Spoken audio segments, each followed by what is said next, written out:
ಕಾಂಗ್ರೆಸ್ ಸಂಸ್ಥಾಪನಾ ದಿನಾಚರಣೆಯ ಕಾರ್ಯಕ್ರಮದಲ್ಲಿ ಮುಖ್ಯ ಅತಿಥಿಗಳಾಗಿ ಭಾಗವಹಿಸಿರ್ತಕ್ಕಂಥ ಕರ್ನಾಟಕ ಪ್ರದೇಶ ಕಾಂಗ್ರೆಸ್ ಸಮಿತಿಯ ಅಧ್ಯಕ್ಷರಾದಂಥ ಶ್ರೀ ಡಿ.ಕೆ. ಶಿವಕುಮಾರ್ ಅವರ,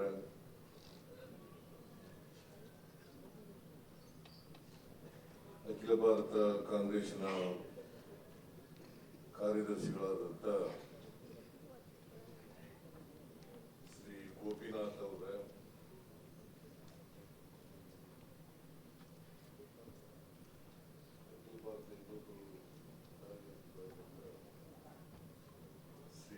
ಶ್ರೀಮತಿ ಪಾಲಕ್ ವರ್ಮಾ ಅವರ,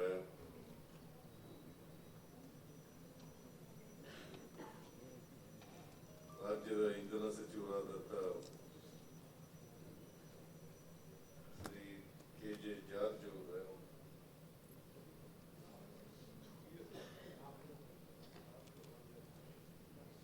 ಸೇವಾದಳದ ಅಧ್ಯಕ್ಷರೇ, ವೇದಿಕೆ ಮೇಲಿರ್ತಕ್ಕಂಥ ಇತರ ಎಲ್ಲ ಮುಖಂಡರುಗಳೇ, ಇಲ್ಲಿ ಆಗಮಿಸಿರ್ತಕ್ಕಂಥ ಕಾಂಗ್ರೆಸ್ಸಿನ ಮುಖಂಡರುಗಳೇ, ಕಾರ್ಯಕರ್ತ ಬಂಧುಗಳೇ, ತಾಯಿಯಂದಿರೇ, ಮಾಧ್ಯಮದ ಸ್ನೇಹಿತರೆ, ಇವತ್ತು ಇಡೀ ದೇಶಾದ್ಯಂತ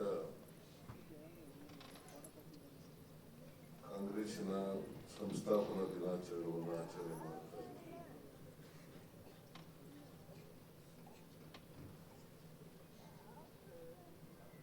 ಈಗಾಗಲೇ ಕಾಂಗ್ರೆಸ್ಸು ಪ್ರಾರಂಭ ಆಗಿ 140 ವರ್ಷಗಳಾದ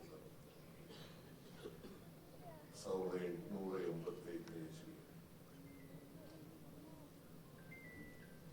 ಇದನ್ನು ಸ್ಥಾಪನೆ ಮಾಡಿದವರು ಬ್ರಿಟಿಷ್ನ ನಿವೃತ್ತ ಅಧಿಕಾರಿಯಾಗಿದ್ದಂಥ ಬ್ಲೂಮ್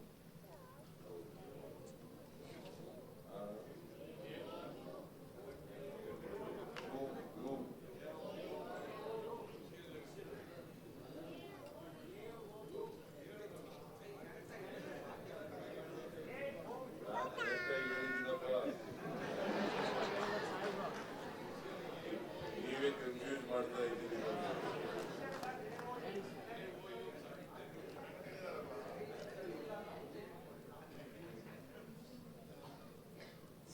1885 ಇಸ್ವಿನಲ್ಲಿ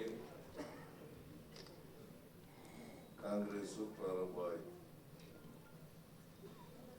ಸ್ವಾತಂತ್ರ್ಯ ಪೂರ್ವದಲ್ಲೇ ಪ್ರಾರಂಭ ಆಯಿತು.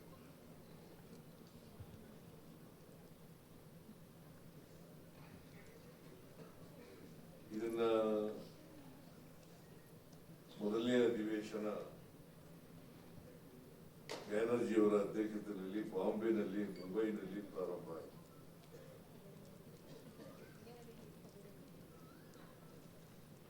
1857 ಇಸ್ವಿ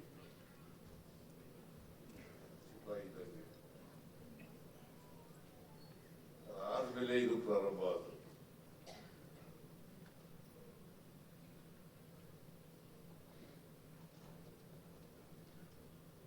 ಇದು ಸ್ವಾತಂತ್ರ್ಯ ಹೋರಾಟಕ್ಕೋಸ್ಕರ ಪ್ರಾರಂಭ ಆದಂತ ಸಂಸ್ಥೆ ಅಲ್ಲ. ಬ್ರಿಟಿಷ್ ಆಡಳಿತದ ದಬ್ಬಾಳಿಕೆ ವಿರುದ್ಧ ನಾಗರಿಕರಿಗೆ ಹಕ್ಕುಗಳ ರಕ್ಷಣೆ ಮಾಡಲಿಕ್ಕೋಸ್ಕರ ನ್ಯಾಯಯುತ ಆಡಳಿತಕ್ಕೋಸ್ಕರ ಪ್ರಾರಂಭ ಆದಂತ ಸಂಸ್ಥೆ. ಆಮೇಲೆ ಮೊದಲನೇ ಅಧಿವೇಶನ ಬಾಂಬೆನಲ್ಲಿ ಪ್ರಾರಂಭ ಆದ್ಮೇಲೆ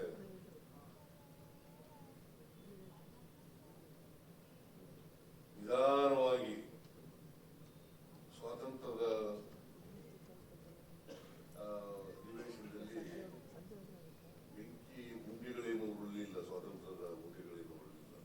ಬೆಳಕಾಯಿತು. ಬೆಳಕನ್ನ ಕಾಣುವಂತಾಯ್ತು. ಅದಾದ್ಮೇಲೆ ಅನೇಕ ಜನ ಕಾಂಗ್ರೆಸ್ನ ಅಧ್ಯಕ್ಷರಾದರು.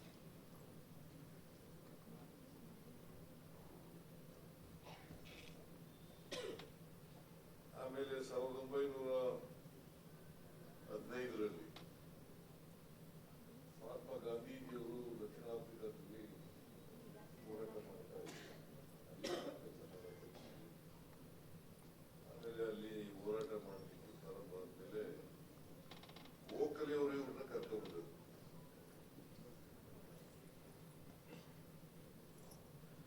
ಗೋಖಲೆ ಅವರು ದಕ್ಷಿಣ ಆಫ್ರಿಕಾಕ್ಕೆ ಹೋಗಿರ್ತಾರೆ. ಅಲ್ಲಿ ಇವರ ಹೋರಾಟವನ್ನು ನೋಡಿ ಭಾರತ ದೇಶದಲ್ಲಿ ಸ್ವಾತಂತ್ರ್ಯದ ಹೋರಾಟವನ್ನ ಮಾಡಬೇಕು ಅಂತೇಳಿ ಅದರ ನಾಯಕತ್ವ ವಹಿಸಬೇಕು ಅಂತೇಳಿ ಮಹಾತ್ಮ ಗಾಂಧೀಜಿಯವರನ್ನ ಆಹ್ವಾನ ಮಾಡ್ತಾರೆ. ಮಹಾತ್ಮ ಗಾಂಧೀಜಿಯವರು ದಕ್ಷಿಣ ಆಫ್ರಿಕಾದಿಂದ 1915ರಲ್ಲಿ ಭಾರತಕ್ಕೆ ಬರ್ತಾರೆ.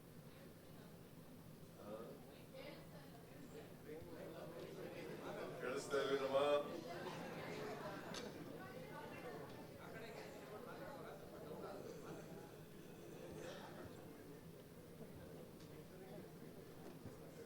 ಸ್ವಲ್ಪ ಆ ಕಡೆ ಈ ಕಡೆ ಮಾತಾಡು, ಆ ಕಡೆ ಈ ಕಡೆ ಹೋಗ್ತೀನಲ್ಲ, ತಿರುಗ್ತೀನಲ್ಲ, ಅದರಿಂದ ಕೇಳಿಸಲ್ಲ. ಈಗ ಕೇಳಿಸ್ತಾ ಇದೆಯಾ? ಕೇಳಿಸ್ತಾ ಇದೆಯಾ? ನಿಮ್ಗೂ ಕೇಳಿಸ್ತಾ ಇದೆಯಲ್ಲ?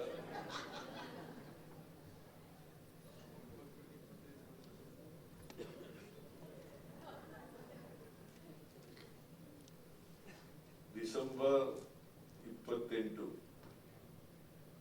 ಒಂದು ಐತಿಹಾಸಿಕವಾದಂಥ ದಿನ.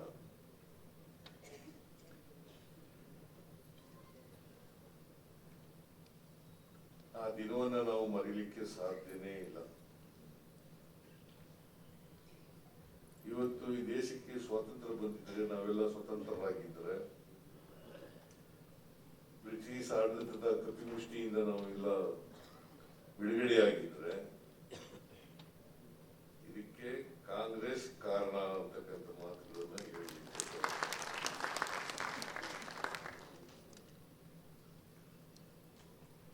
ನಾನು ಅನೇಕ ಸಾರಿ ಹೇಳಿದ್ದೀನಿ. ಭಾರತೀಯ ಜನತಾ ಪಕ್ಷ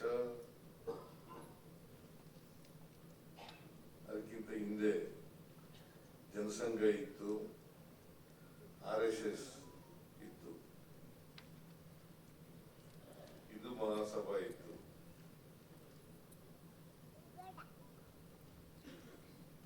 ಇವರು ಯಾವತ್ತೂ ಕೂಡ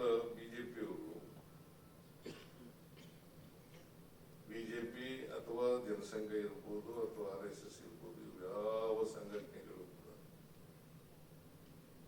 ಸ್ವಾತಂತ್ರ್ಯ ಹೋರಾಟದಲ್ಲಿ ಭಾಗಿಯಾಗಿರ್ಲಿಲ್ಲ ಅಂತಕ್ಕಂಥದ್ದನ್ನ ಇವತ್ತು ನಾವು ಕಾಂಗ್ರೆಸ್ನವರು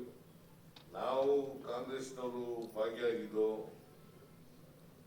ಅದರ ವಾರಸ್ದಾರರು ನಾವು ಅಂತಕ್ಕಂಥ ಮಾತುಗಳನ್ನ ಹೇಳಲಿಕ್ಕೆ ಬಯಸ್ತಾ ಇದ್ದೇನೆ.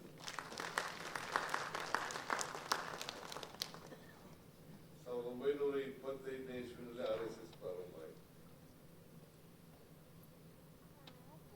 ಮಹಾತ್ಮ ಗಾಂಧೀಜಿಯವರು 15ನೇ ಇಸ್ವಿಯಿಂದ ಇಡೀ ದೇಶನೆಲ್ಲ ಸುತ್ತಿದ್ರು. ಸುತ್ತಿದ ಮೇಲೆ ಆಮೇಲೆ ಕಾಂಗ್ರೆಸ್ನ ನೇತೃತ್ವವನ್ನು ವಹಿಸಿಕೊಂಡ್ರು.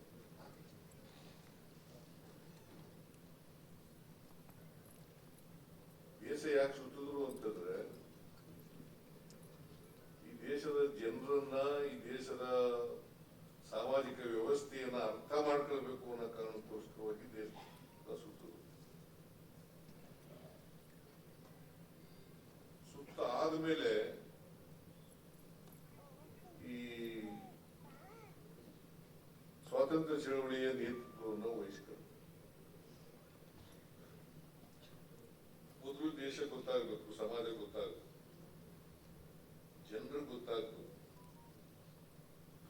ಆಮೇಲೆ ಸ್ವಾತಂತ್ರ್ಯ ಜನರಿಗೆ ಬೇಕು ಅಂತಕ್ಕಂಥದ್ದನ್ನ ಅರ್ಥ ಮಾಡ್ಕೊಂಡು ಮಹಾತ್ಮ ಗಾಂಧೀಜಿಯವರ ನೇತೃತ್ವದಲ್ಲಿ, ಅದಕ್ಕಿಂತ ಹಿಂದೆನೇ ಪ್ರಾರಂಭ ಆಗಿತ್ತು ಸ್ವಾತಂತ್ರ್ಯ ಚಳುವಳಿ. ನವರೋಜಿ ಅವರ ಕಾಲದಿಂದ ಕೂಡ ಪ್ರಾರಂಭ ಆಗಿತ್ತು. ಗೋಪಾಲ್ ಕೃಷ್ಣ ಗೋಖಲೆ ಅವರು ಕಾಂಗ್ರೆಸ್ನ ಅಧ್ಯಕ್ಷರೇ ಆಗಿದ್ದಾಗ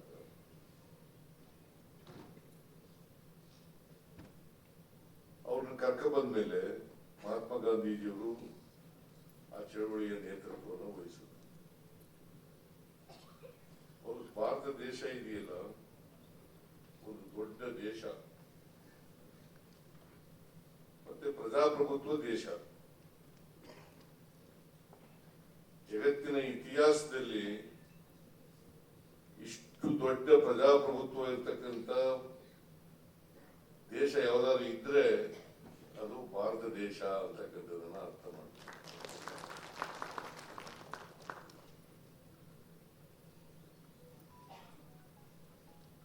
1942 ಅದಕ್ಕಿಂತ ಹಿಂದಿನ ಅಸಹಕಾರ ಚಳವಳಿ ಪ್ರಾರಂಭ ಆಗಿದೆ.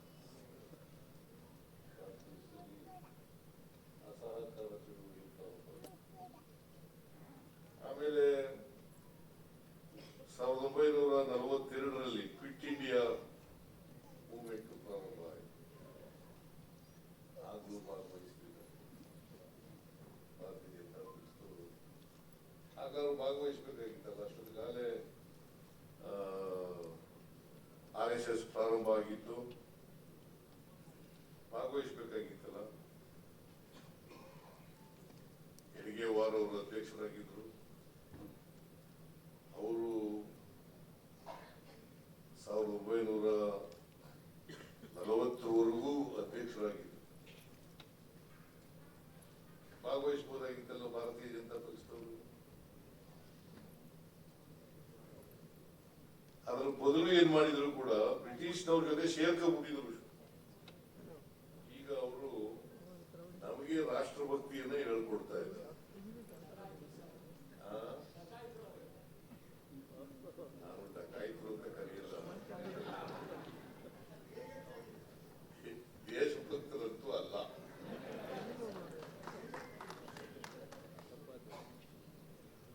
ದೇಶಭಕ್ತರಂತೂ ಅಲ್ಲ.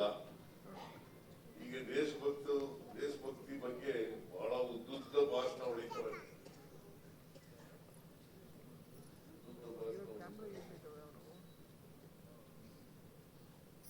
ಅವ್ರು ಯಾವತ್ತೂ ಕೂಡ ಸ್ವಾತಂತ್ರ್ಯ ಹೋರಾಟದಲ್ಲಿ ಒಬ್ಬ ನಾಯಕನು ಕೂಡ ಭಾಗವಹಿಸಿರಲಿಲ್ಲ. ಕ್ವಿಟ್ ಇಂಡಿಯಾ ಮೂವ್ಮೆಂಟ್ ಇರ್ಬೋದು, ಮಹಾತ್ಮ ಗಾಂಧೀಜಿಯವರು ಮಾಡಿದಂತ ಅನೇಕ ಚಳುವಳಿಗಳಿದ್ದಾವಲ್ಲ. ಈಗ ಮಹಾತ್ಮ ಗಾಂಧೀಜಿನೇ ದ್ವೇಷಕ್ಕೆ ಶುರು ಮಾಡಿಬಿಟ್ಟಿದ್ದಾರೆ. ಮಹಾತ್ಮ ಗಾಂಧೀಜಿನೇ ದ್ವೇಷಕ್ಕೆ ಶುರು ಮಾಡಿದ್ದಾರೆ. ಮಹಾತ್ಮ ಗಾಂಧೀಜಿಯವರು ಕೊಂದಾಕ್ತವ್ರು ಯಾರು? ಇವರ ವಂಶಸ್ಥರೇ ಆದಂತ ನಾಥೂರಾಮ್ ಗೂಡ್ಸೆ. ನಾಥೂರಾಮ್ ಗೂಡ್ಸೆ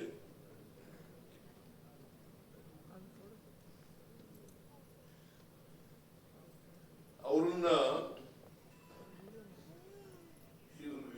ಇಲ್ಲಿವರೆಗೆ ಇವ್ರ ಆಫೀಸ್ನಲ್ಲಿ ಭಾರತದ ಧ್ವಜ ಇರಲಿಲ್ಲ, ಗೊತ್ತಾ ನಿಮ್ಗೆ? ನ್ಯಾಷನಲ್ ಫ್ಲಾಗ್ ಇರಲಿಲ್ಲ.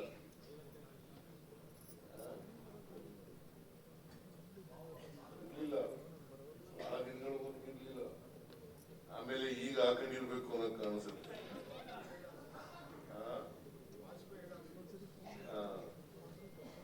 ಈಗ ಹಾಕ್ಸ್ಕೊಂಡಿದ್ದಾರೆ.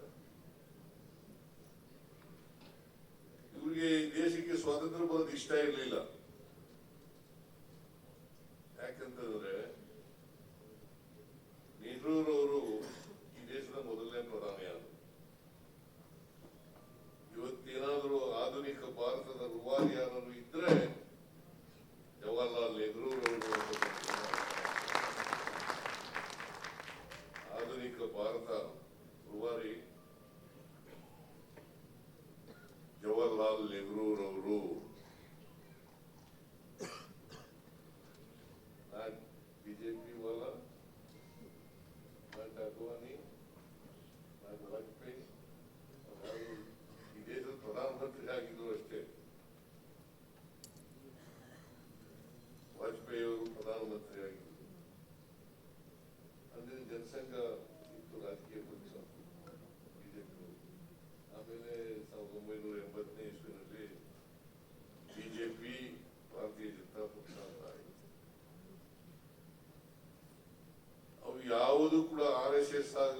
ಜನಸಂಘ ಆಗಲಿ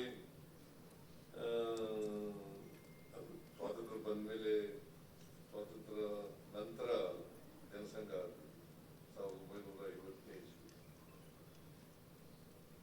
ಅಲ್ಲಿವರೆಗೆ ರಾಜಕೀಯ ಪಕ್ಷ ಇರಲಿಲ್ಲ ಭಾರತೀಯ ಜನತಾ ಪಕ್ಷ ಅಂತ ಅಥವಾ RSS ಅನ್ನತಕ್ಕಂಥ ಒಂದು ಸಂಘಟನೆ ಇತ್ತು, ಹಿಂದೂ ಮಹಾಸಭಾ ಇತ್ತು.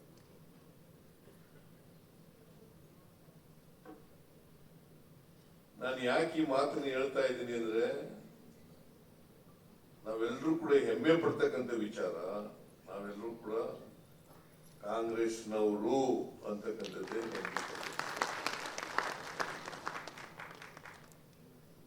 ದೇಶಕ್ಕೆ ಸ್ವಾತಂತ್ರ್ಯ ತಂದುಕೊಟ್ಟಂತ ಪಕ್ಷ ಕಾಂಗ್ರೆಸ್. ಆಧುನಿಕ ಭಾರತದ ರೂವಾರಿ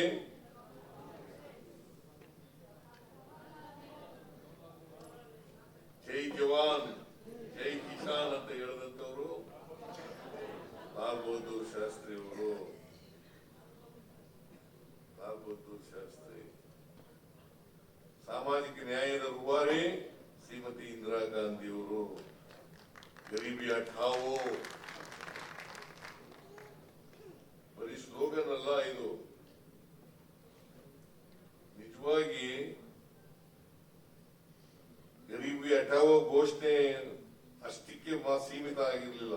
ಅದಕ್ಕೆ ಬೇಕಾದಂತ ಪೂರಕವಾದಂತ ಕಾರ್ಯಕ್ರಮಗಳನ್ನ ಶ್ರೀಮತಿ ಇಂದಿರಾ ಗಾಂಧಿ ಅವರು ಮಾಡಿದ್ರು. 20 ವರ್ಷದ ಕಾರ್ಯಕ್ರಮದ ರೂವಾರಿ ಶ್ರೀಮತಿ ಇಂದಿರಾ ಗಾಂಧಿ ಅವರು.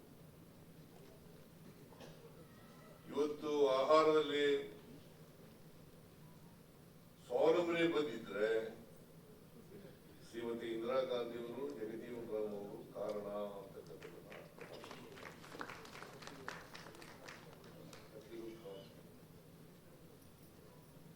ಶ್ರೀಮತಿ ಇಂದಿರಾ ಗಾಂಧಿ ಅವರು, ಜಗಜೀವನ್ ರಾಮ್ ಅವರು ಕಾರಣ. ಆಮೇಲೆ 21ನೇ ಶತಮಾನಕ್ಕೆ ತಂದವರು ರಾಜೀವ್ ಗಾಂಧಿ ಅವರು. ಇವ್ರಿಗೇನು ಕೊಡುಗೆ?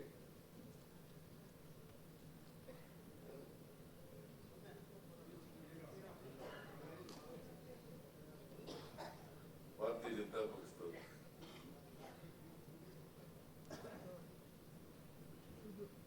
ಇವ್ರದೇನು ಇಲ್ಲ.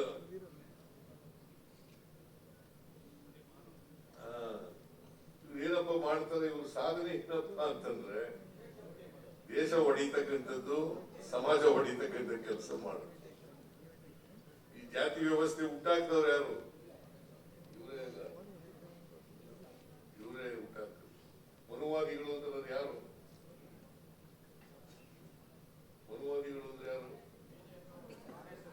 ಮನುಸ್ಮೃತಿಯನ್ನು ಜಾರಿ ತಂದವರು ಯಾರು? ಮನುವಾದಿಗಳಲ್ವಾ? ಜಾತಿ ವ್ಯವಸ್ಥೆಯನ್ನು ಉಂಟಾಗ್ತವ್ರು ಇವರೇ ಅಲ್ವಾ?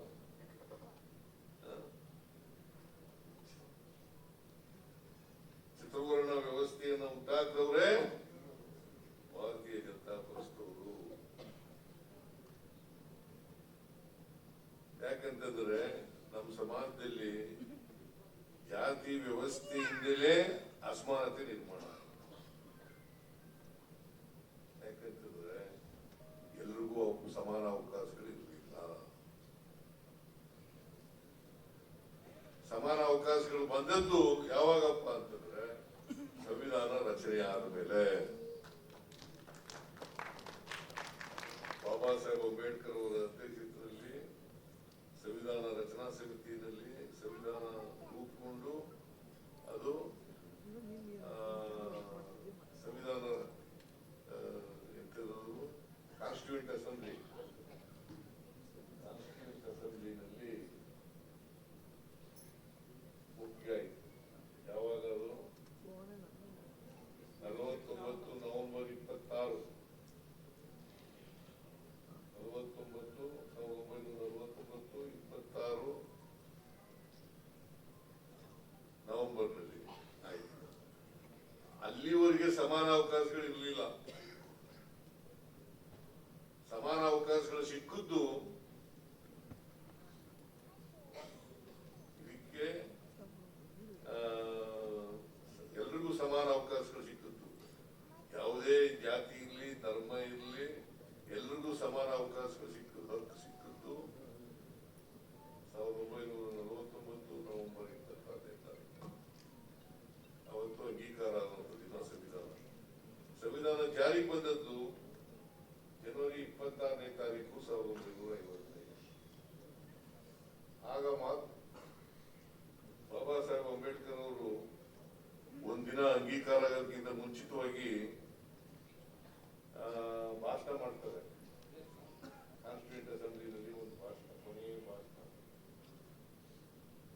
ಏನ್ ಹೇಳ್ತಾರೆ ಅಂತಂದ್ರೆ ಸಾಮಾಜಿಕ ಪ್ರಜಾಪ್ರಭುತ್ವ ಇದೆಯಲ್ಲ, ಸಾಮಾಜಿಕ ಪ್ರಜಾಪ್ರಭುತ್ವ ಈ ತಳಹದಿಯ ಮೇಲೆ ರಾಜಕೀಯ ಪ್ರಜಾಪ್ರಭುತ್ವ ನಿಂತಿದೆ.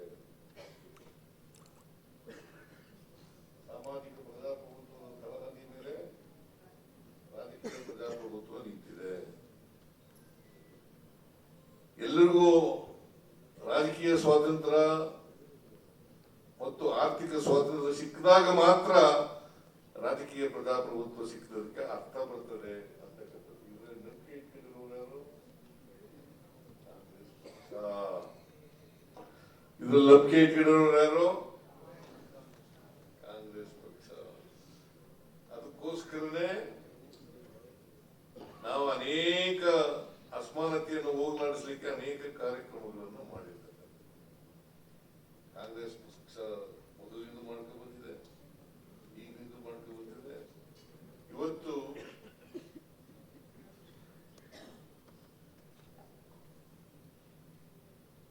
ಈ ಅನೇಕ ಕಾನ್ಸ್ಟಿಟ್ಯೂಷನ್ ಅಲ್ಲಿ ಡೈರೆಕ್ಟಿವ್ ಪ್ರಿನ್ಸಿಪಲ್ಸ್ ಅಂತ ಇರ್ತವೆ, ಫಂಡಮೆಂಟಲ್ ರೈಟ್ಸ್ ಮತ್ತೆ ಡೈರೆಕ್ಟಿವ್ ಪ್ರಿನ್ಸಿಪಲ್ಸ್ ಅಂತ ಇರ್ತವೆ. ಮನಮೋಹನ್ ಸಿಂಗ್ ರವರು ಶ್ರೀಮತಿ ಇಂದಿರಾ ಗಾಂಧಿ ಅವರು ನಾಯಕತ್ವದಲ್ಲಿ ಅನೇಕ ಡೈರೆಕ್ಟಿವ್ ಪ್ರಿನ್ಸಿಪಲ್ಸ್ ಇದ್ದಂತ ವಿಚಾರಗಳಿಗೆ ಅವುಗಳನ್ನು ಮೂಲಭೂತ ಹಕ್ಕುಗಳನ್ನಾಗಿ ಮಾಡಿದ್ರು. ಸೋನಿಯಾ ಗಾಂಧಿ ಅವರ ನಾಯಕತ್ವದಲ್ಲಿ ಮನಮೋಹನ್ ಸಿಂಗ್ ಅವರು ಪ್ರಧಾನಮಂತ್ರಿಯಾಗಿ ಅನೇಕ ಗ್ಯಾರಂಟಿಗಳನ್ನ ಡೈರೆಕ್ಟ್ ಮೂಲಭೂತ ಹಕ್ಕುಗಳನ್ನಾಗಿ ಮಾಡಿದ್ರು. Right to education, right to food, right to work, right to information, ಇವೆಲ್ಲ ಮಾಡಿದವರು ಯಾರು? ಇವ್ರು ಮಾಡಿದ್ರ? ಬಿಜೆಪಿ ಅವರು ಮಾಡಿದ್ರ? ಇದನ್ನೆಲ್ಲ ಮಾಡೋದು ಕಾಂಗ್ರೆಸ್ ಕಾಲದಲ್ಲಿ ಶ್ರೀಮತಿ ಸೋನಿಯಾ ಗಾಂಧಿ ಅವರ ನಾಯಕತ್ವದಲ್ಲಿ ಮನಮೋಹನ್ ಸಿಂಗ್ ಅವರು ಪ್ರಧಾನಮಂತ್ರಿ ಆಗಿದ್ದಾಗ ಮಾಡಿದ್ದು. ಈಗ ರೈಟ್ ಟು ವರ್ಕ್ ಇದೆಯಲ್ಲ, ನರೇಗಾ ಅಂತ ಕರಿತೀವಿ. ಮೊದಲು ನರೇಗಾ ಅಂತ ಪ್ರಾರಂಭ ಆಯಿತು. ಆಮೇಲೆ ಮಹಾತ್ಮ ಗಾಂಧಿ ಹೆಸರಿನಲ್ಲಿ ನರೇಗಾ ಆಯಿತು, ಮನ್ರೇಗಾ ಆಯಿತು, ಮನ್ರೇಗಾ ಆಯಿತು. ಈಗ ಅದನ್ನೇ ಬದಲಾಯಿಸ ಹೊರಟುಬಿಟ್ಟಿದ್ದಾರೆ. ಏನು ದ್ವೇಷ ಇರಬೇಕು ಮನುಷ್ಯನಿಗೆ, ಆದ್ರೆ ಈ ಪ್ರಮಾಣದ ದ್ವೇಷ ಇರಬಾರ್ದು. ಈ ಪ್ರಮಾಣದ ದ್ವೇಷ ಇದೆಯಲ್ಲ, ಮಹಾತ್ಮ ಗಾಂಧೀಜಿ ಬಗ್ಗೆ ಕೊಂದು ಹಾಕಿದ ಮೇಲೂ ಕೂಡ ಬಿಡೋಲ್ಲ ಇವರು ದ್ವೇಷನ.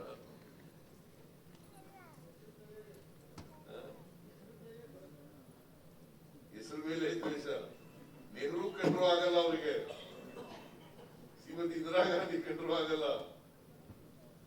ರಾಜೀವ್ ಗಾಂಧಿ ಅವ್ರು ಕಂಡ್ರು ಆಗದೇ ಇಲ್ಲ ಬಿಡಿ ಅವರಿಗೆ. ನನ್ ಕಂಡ್ರು ಹೋಗಿ ನನ್ಗೇನ್ ಮಾಡೋದಿಲ್ಲ ಅವರು.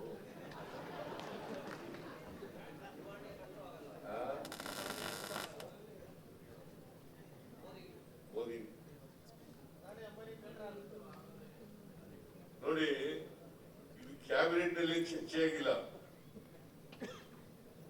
ಈಗ ನರೇಗಾ ತೆಗೆದಾಕ್ಬಿಟ್ಟಿದಾರಲ್ಲ, ಹೆಸರು ಬದಲಾಯಿಸ್ಬಿಟ್ಟಿದಾರಲ್ಲ, ಎಂತಿರೋದು V G RAM G, V Viksit Bharat G RAM G. ಈ ರಾಮ್ ಅನ್ನೋದು ಇದೆಯಲ್ಲ, ದಶರಥ ರಾಮ ಅಲ್ಲ, ಇವರು ಬಿಜೆಪಿಯವರು ರಾಮ, ಬಿಜೆಪಿಯವರು ರಾಮ, ಬಿಜೆಪಿಯವರು ರಾಮ. ಇದಕ್ಕೆ ಜಿ ರಾಮ್ ಜಿ ನೋಡಿ, ಇದನ್ನ ಯೋಜನಾ ಆಯೋಗ ಬದಲಾವಣೆ ಮಾಡೋದು. ಯೋಜನಾ ಆಯೋಗ, ನೀತಿ ಆಯೋಗ ಅಂತ ಹೇಳಿ ಮಾಡಬಹುದು. ಈಗ ಮಹಾತ್ಮ ಗಾಂಧೀಜಿ ಹೆಸರನ್ನೇ ತಂದಾಕ್ಬಿಟ್ಟಿದ್ದಾರೆ.